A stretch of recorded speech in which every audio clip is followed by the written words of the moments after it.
May password siya eh. Ay, hindi ko maalam sa.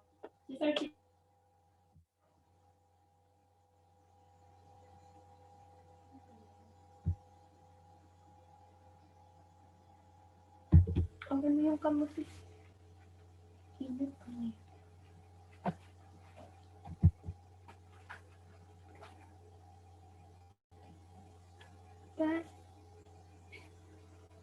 Okay, so good afternoon, sir. And before we start, we have this picture right here. So makikita natin that we have the desert, the oasis, and architecture. So from this picture, we can see that tungkol sa Middle East or sa mga madesyertong country yung pag-aaralan natin. Next, sir.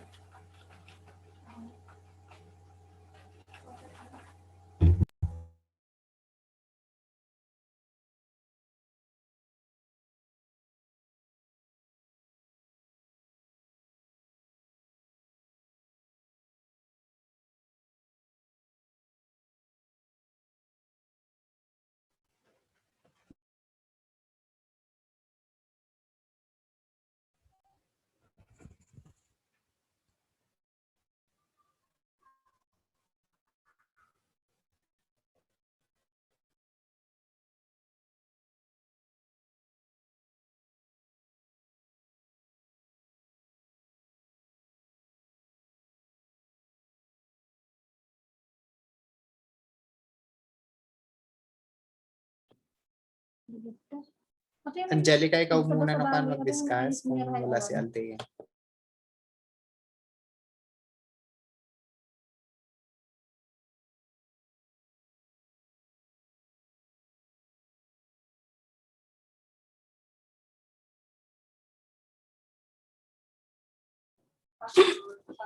Mag-unmute po no kung ano pag mag-discuss. Mag-unmute po.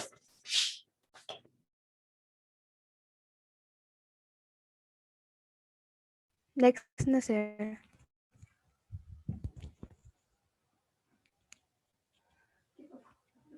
Teka lang. South Asia and Western Asia. Sir, next.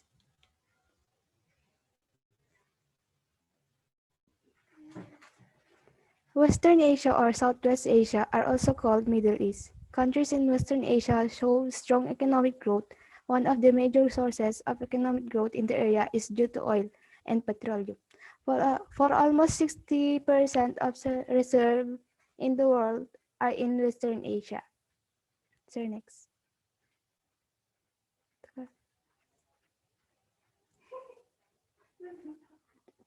Countries in Southwest Asia: Turkey, Syria, Lebanon, Cyprus, Israel, Jordan, Kuwait, Iraq, Bahrain, the United Arab Emirates, Oman, Qatar, Iran, Yemen, Saudi Arabia, Armenia, Azerbaijan, Georgia, Iraq, and Israel. Sir, next. Language and religion. Western Asia is home to the three great monotheistic religions: Islam, Christianity, and Judaism. However, Islam is still the dominant religion in Western Asia. The Arabic language is the most commonly spoken language throughout the realm, although in many areas of the realm it is not used by most of the people. So next.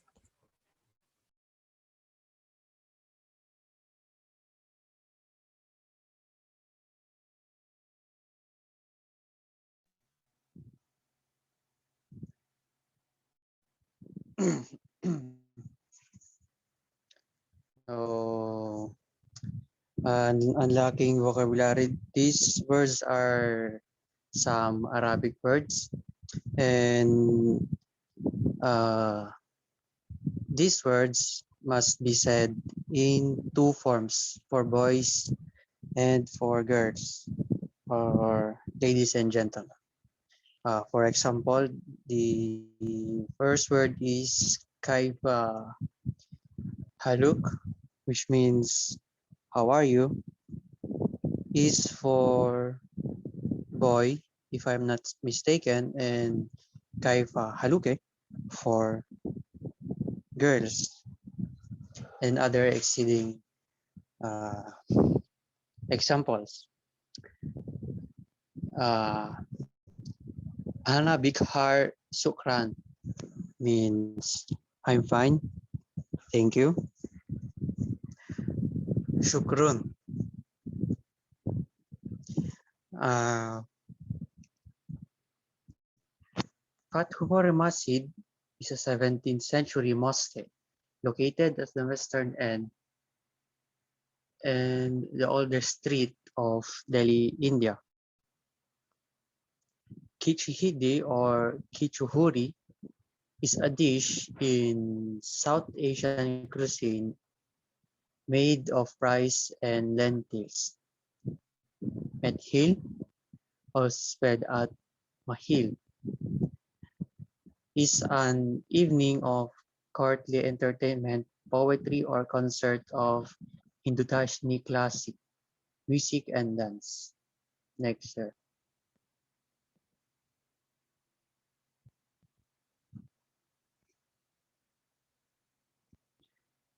Also, Urdu, pronounced as Urdu, Al-Ak is an Indo-Aryan language spoken fifthly in South Asia. Khwagag, Khwabga is a home of the hosts of transgender women who are like family to one another. Next, sir.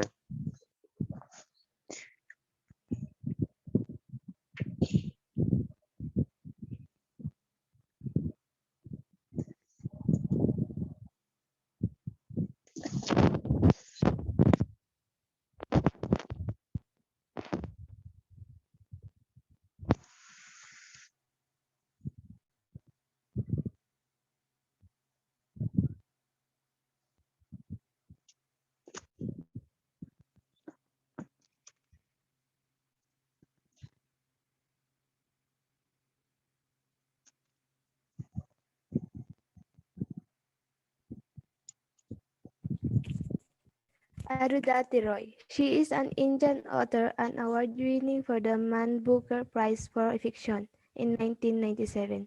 Her best-known novel is The God of Small Things, which became the best-selling book by a non-Indian author. Next, sir.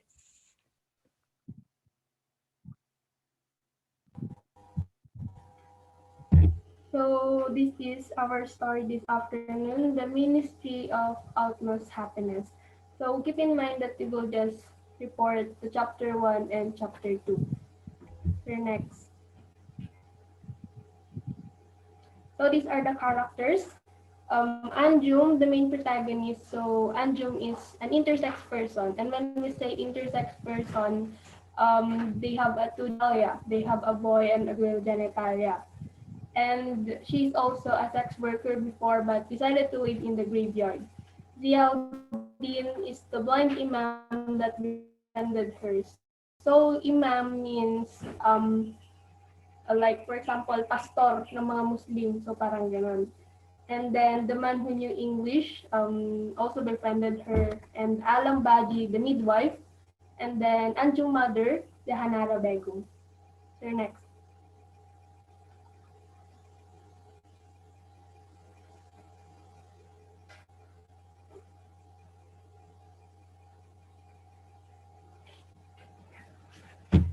Okay, so introduction. This story starts in Shah Jahanabad, or the walled city of Delhi, when Jahanara gave birth to her son Aftab.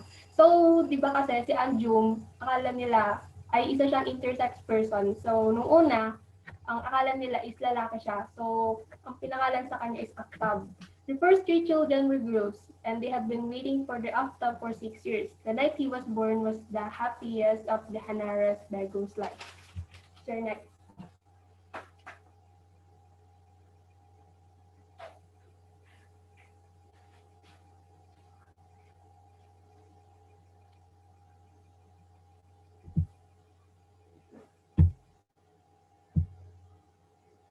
Tapos na ba ako lang? Sir, next.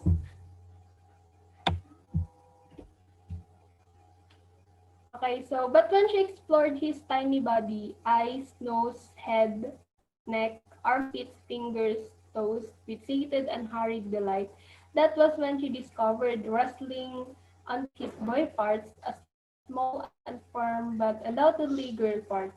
Is it possible for a mother to be terrified of her own body? Jahanara Begum, or this mother, nalaman niya na yun na nga intersex pala yung baby niya. So nalaman niya or nakita niya na meron palang girl part under his under this baby's boy part. So yan. Next.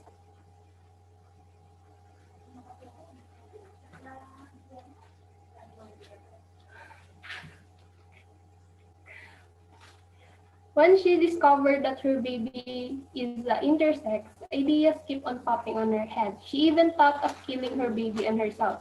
In Urdu, the only language she knew, all things, not just living things, but all things, carpets, clothes, books, pens, musical instruments had a gender. Everything was either masculine or feminine, man or woman, everything except her baby. So the thought of, the idea of masculine and versus femininity. So, nag-isip niya na yung baby niya is living between the two idea because that baby is intersex. So, next, sir.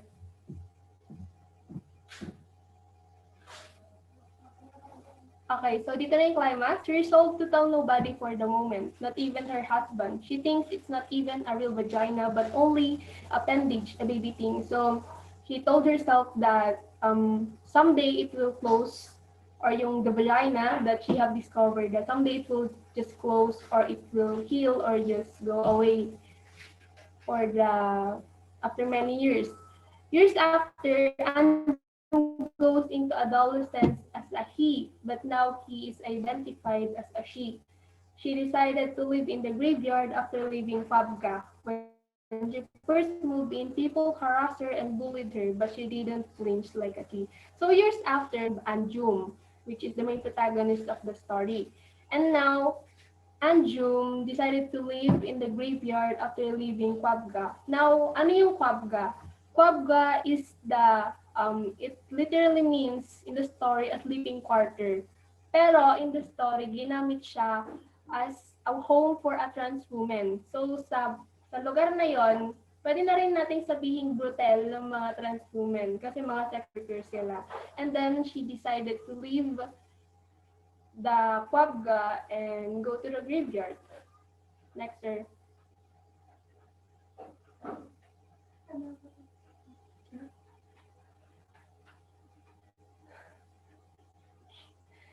Not until Ziauddin, the blind imam, befriended her and began to visit her that the neighborhood decided it was time to leave her in peace.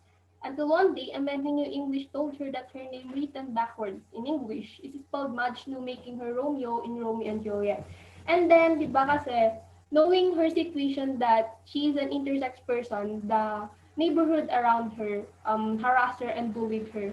Not until Ziauddin, the blind imam, um, befriended her or nakipagkaibigan sa kanya, that's when the neighborhood decided it was time to stop. Tapos, one day, a man who knew English, so hindi kasi siya binigyan ng pangalan dun sa story, ang nakalagay lang dun is a man who knew English. This man told her that her name is when it's spelled backward in English, is spelled Majnu, and making her Romeo in Romeo and Juliet. So, may Indian version kasi ang Romeo and Juliet dun sa India, and it is called Majnu and Lilia, if I'm not mistaken, Majnu and Lilia. So yeah, this man said that he is Romeo in Romeo and Juliet. Next, sir.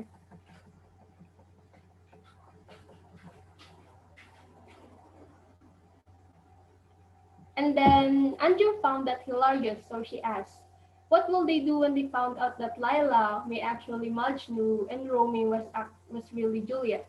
Then was really Julie. The next time he saw her, the man who knew English said he'd made a mistake. Her name spelled backwards would be Mujna, which wasn't a name and meant nothing at all.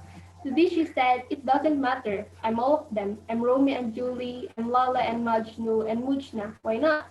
Who says my name is Anjum? I'm not Anjum, I'm Anjuman. I'm a Methil. I'm a gathering of everybody and nobody, of everything and nothing. Is there anyone else you would like to invite? Everyone's invited. So simply to put, she said that she can be anyone that she wants. Okay, so she can be anyone, she can be everyone. So ganon. And it is very hilarious because she said that ano kaya ang magiging reaction ng mga tao? Ano kaya magiging reaction mo pag nalaman mo na si Romeo dun sa story na si Romeo ay isa pala siyang Juliet.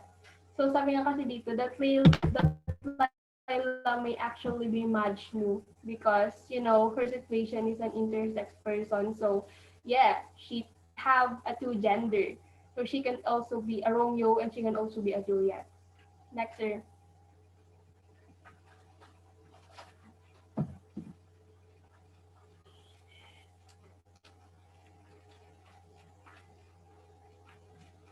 So in the end, Anjum still holds the loneliness that the stigma gave her due to her sexual identity.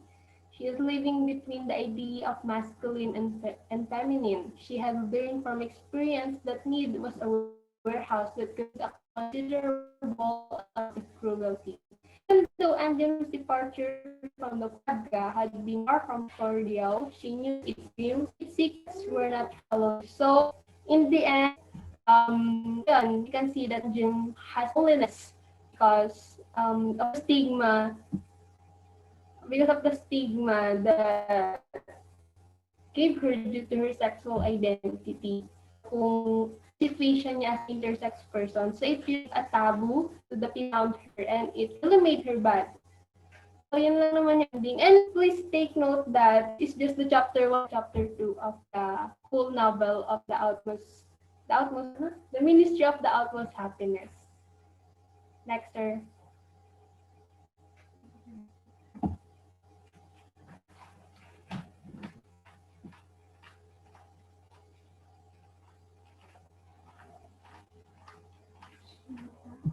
Okay, so now let's see the structure of the story. So the atmosphere, it is real or fictitious. It is real because those struggles can be experienced by our dear intersex people.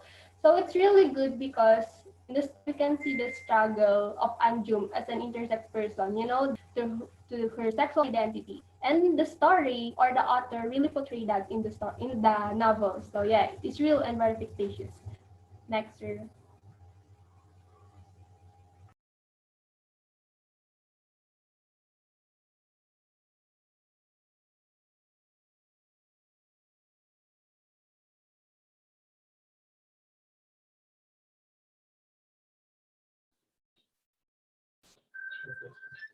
Anyone from the group who would like to continue? Nawala po ata si Althea. Ay, I'm so sorry. Pero sige lang. Also, okay, so my structure.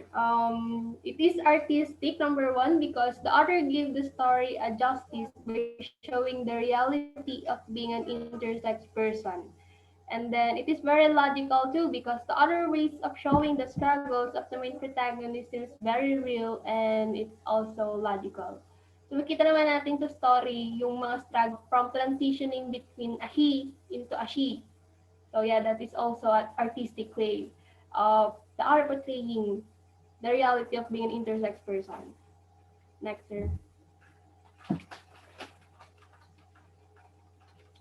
Okay, so a little sentiment. Sometimes we are just like Ajum. We still struggle in finding our real identity.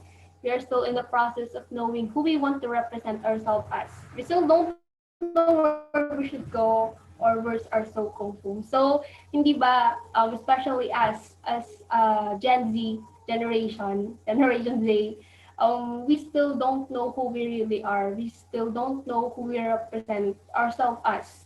So we still in the process of finding kung ano man yung, kung ano ba or sino ba talaga tayo. Just like Anjum, because Anjum, she grew up as a he, but now she's a she. So yeah, the transitioning. But always remember, Sir Next.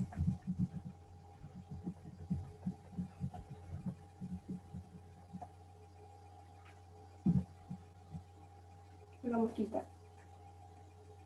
That in Matthew 11 verse 28 it says that come to me all you who are weary and burdened, then I will give you rest. So yeah, even though we're still in the process of finding who we really are, the Lord knows kung sino man tayo. So let's come to Him and give our burden to Him. So that's all our reporting for this afternoon, sir. Is there any questions? Charot. Ang init. May we ask those who have attended our Zoom meeting if you have questions? Please tell them now so that we could answer.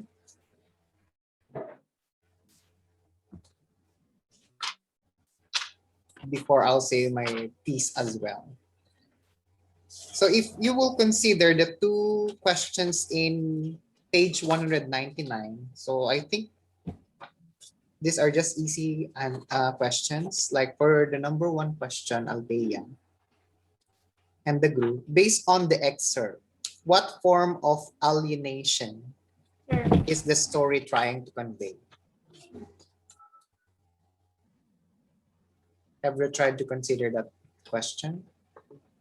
What kind of, what form of alienation? Alienation, sir? Yes. No, sir. Okay, because when you say alienation, it's a withdrawing or separation of a person or a person's affection from an object or position of former attachment.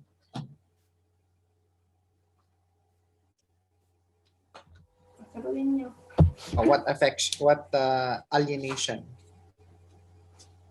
What form of alienation? It Yung is. portray dun sa story, sir? Yes. I think the between the identity, sir? Okay. Charot.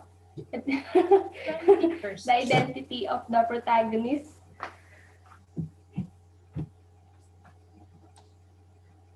What is all about the identity of the protagonist? Sir, kasi di ba yung situation niya, she is an intersex person. So, nung una talagang hindi niya alam kung ano ba ito yung identity niya. Physically and then, physically and then sexually. So, hindi niya talaga alam. Pero habang tumatanda siya, sir, parang the transitioning between the he into the she. Yun, sir. The process on knowing who she really is. Okay, let's Baka proceed. mali. That's okay. Okay, let's proceed to the second question. What religions are present in the story and how are these portrayed? What are the religions present in the story, by the way? Hinduism, sir. Hinduism. Okay. So, can sa you- India galing. Can you please give us a little background of Hinduism?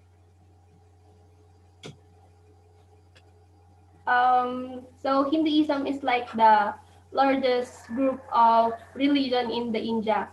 And naniniwala din sila sa mga rebulto and as well from iba't ibang god kasi yun, sir eh. Okay. Ngayon, ang Hinduism, well, I don't have any background, but I guess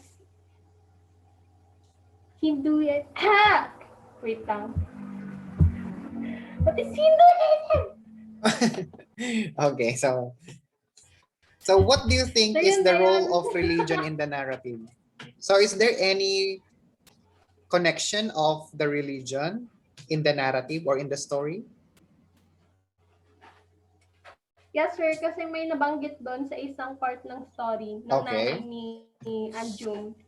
Ni Anjum na sabi niya doon na mag-attend siya ng maraming shrine para lang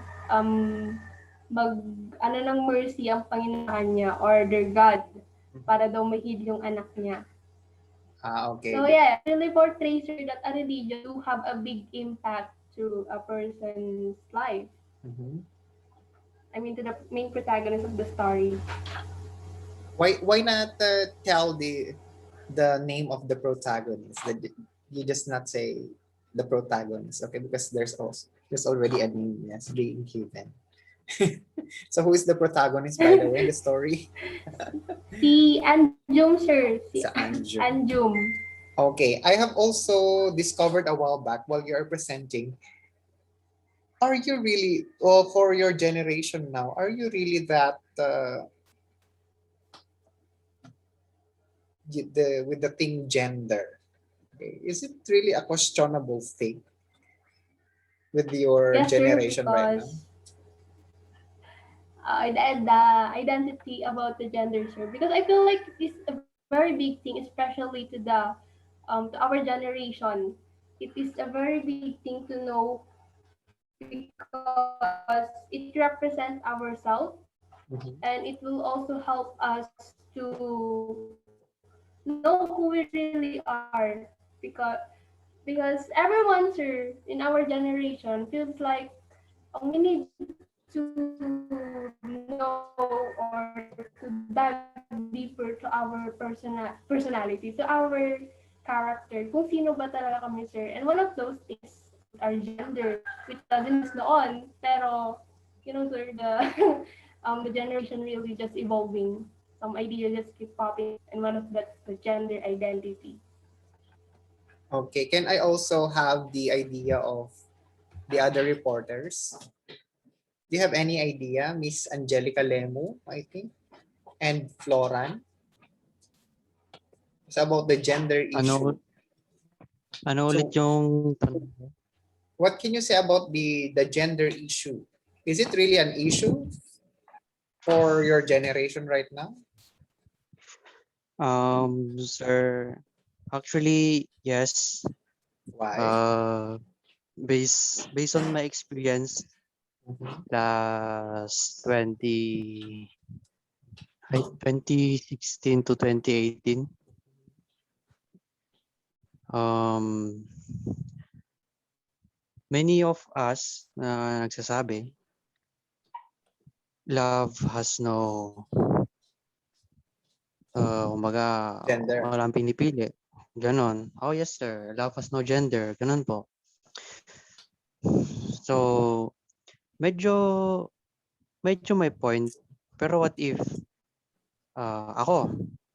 I'm in love with my bike and I wanna marry my bike? Because love has no gender, love has no matter, right? Okay. So, sasabihin nila, in, when God created human, God didn't made Alexa and Adam, Who's right? Alexa? So, isang complex na kung bakit uh, karamihan, most of us teenager have difficult of having, kumbaga, kinikilala yung identity namin. One theory about that is kung sino nakasama mo sa pamilya mo, which is your parents. Kung lumaki ka sa ina, you're more likely Feminine? may, yes sir, may pagka-feminine. Ganun din po sa tatay pag when you're a girl, tapos nakasama mo ang tatay mo sa buong buhay mo, more likely mas magiging lalaki ka tignan kasi nga yun yung kilos nila eh. Yun yung Okay. nakikita mo, and also you set your parents as your great example. Tama. Yun lang sir. Okay. So thank you, Floren, for that idea. So just always remember that it is not really an issue, okay, when we say gender, because there are only two genders we have right now. But since there are really explosion of many ideas that we have right now, especially to your generation, so I believe that there are really gender issues that we need to solve. Okay, but if you have such, so just remember that we have got to solve all of them. Okay, I would like also to thank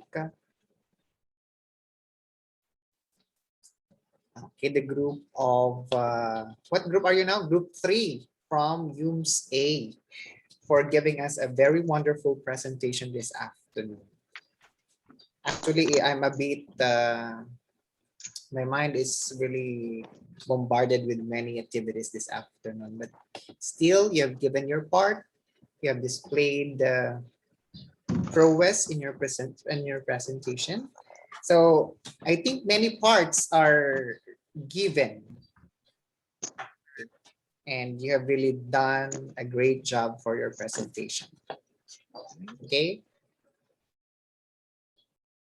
so most of the parts are being given, are being displayed this afternoon. And it's really important to know that in India, there are really, it's my really my first time to read as well with regard to gender identity in India. Okay. So thank you so much for attending. And I'm sure that we have gotten a lot of lessons for this afternoon. Okay, that's why before we end, may I invite everyone to pray. Father in heaven, thank you so much, Lord, for this wonderful opportunity to be with my students. Thank you so much, Heavenly Father, for the lesson. And even though we are really bombarded with many ideas and questions in life, especially our gender, maybe that you grant us the wisdom to know you more and to discover more about your love. And thank you so much, loving Heavenly Father, for the assurance of being and Holy Spirit in Christ's word and we pray. So thank you, Group 3. I hope that the other groups will also have the wonderful presentations like that. Okay. So goodbye. Have a good day and God bless. May tatanong Bye, ko sa iyo, sir. tapos na. Ang tawag doon sir sa ano, pinakamababa niya ay 80 pero 90 average.